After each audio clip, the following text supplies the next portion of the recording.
আজি যেহেতু স্বাধীনতা দিবস এই স্বাধীনতা দিবসৰ লগত সংগতি ৰাখি মই এটি দায়িত্বমূলক গীত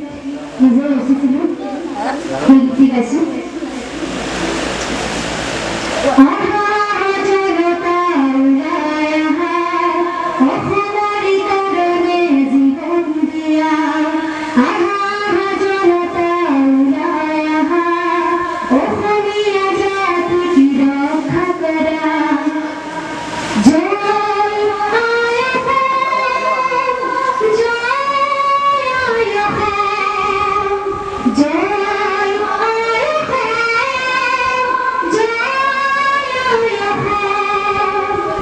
Itu